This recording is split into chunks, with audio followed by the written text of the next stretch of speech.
Staying here in Europe, the European Union has begun the process of clawing back hundreds of millions of euros in funds meant to go to Hungary.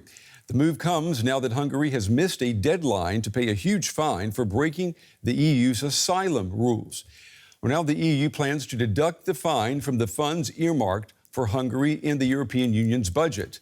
The initial fine of 200 million euros is growing by 1 million euros every day that Hungary does not pay. But Hungarian Prime Minister Viktor Orban, he has insisted that he will not back down from his position on refusing to accept asylum seekers. He's been Prime Minister of Hungary since 2010, and progressively, Viktor Orban's position on migration has only hardened, to the point where he uses extreme language about EU policies designed to share the burden of migration amongst European nations. There is no any chance to have any kind of compromise and agreement on migration. Politically, it's impossible. Not today, generally speaking, for the next years, because legally we are, we are raped. So if you are raped legally, forced to accept something what you don't like, how would you like to have a compromise and agreement? It's impossible. When large numbers of refugees started arriving into the EU in 2015, Orban built a border fence to keep them out. And when Germany recently decided to reimpose border checks, he welcomed German Chancellor Olaf Scholz to his anti-immigration club. He's long been the thorn in the side of EU lawmaking, vetoing numerous proposals on a raft of issues, like preventing EU money from reaching Ukraine and opposing the country's process for joining the EU. Hungary has been boycotted by many EU leaders and ministers, while recently taking over the 6-month chairmanship of EU meetings. Orban used the role to launch a campaign which he called Make Europe Great Again, a rip-off of Trump's Make America Great Again slogan. The former president even praised Orban during the recent campaign debate. Let me just say about world leaders. Viktor Orban, one of the most respected men, they call him a strong man. He's a tough person, smart. Prime Minister of Hungary.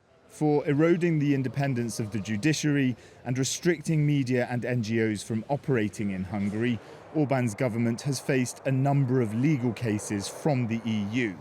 Fighting Brussels has long been part of how the Hungarian Prime Minister operates. All right, let's go now to our correspondent Jack Parrock. He is following this story for us from Brussels. Jack, how is Hungary expected to react? I mean, does it have any recourse here?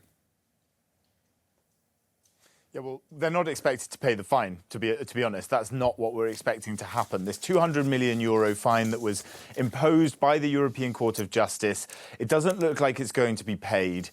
We haven't heard anything specifically about it yet, but what we do know is that the European Commission plans to take money from the money that is sent to Hungary, to the Hungarian government, out of the EU's coffers and out of the EU's budget, that they'll prevent some of that money from going there. That's what we've heard an EU spokesperson say here in Brussels today. We don't know exactly how that will work, which of the money it will come out of. It could potentially come out of what's known as the Resilience and Recovery Fund. This was money that was earmarked and put together from the European Union to get out of the COVID-19 pandemic, or it could go from some of the other funds that Hungary enjoys. Hungary is one of the net recipients of money out of the EU budget. Over 4 billion euros it gets out. Other countries put more money into the EU budget and don't take as much money out as Hungary does. As you said in your report, this is not the first time that the Hungarian Prime Minister has been at odds with Brussels, with the EU. What is different this time? Specifically, the court ruling. There is a judgment against Hungary that it breached EU rules. Some of the other cases that Hungary faces, for instance, issues regarding rule of law, where the European Commission believes it's breached its fundamental values regarding how it operates with the judiciary, it's cracked down on media and NGOs. These are decisions that have been made by the Commission, but in this instance, there is a court decision by the European Court of Justice, not only saying that Hungary Hungary didn't abide by the EU asylum rules, that it had to do more to support international law, to uphold the individual rights of asylum seekers. Back in 2015, 400,000 of them passed through Hungarian soil into the rest of the European Union. And the ECJ says it didn't do that. And it's not only saying that it didn't do it, but there's also a specific number, an order of money, this 200 million euros, that a court document says Hungary must pay.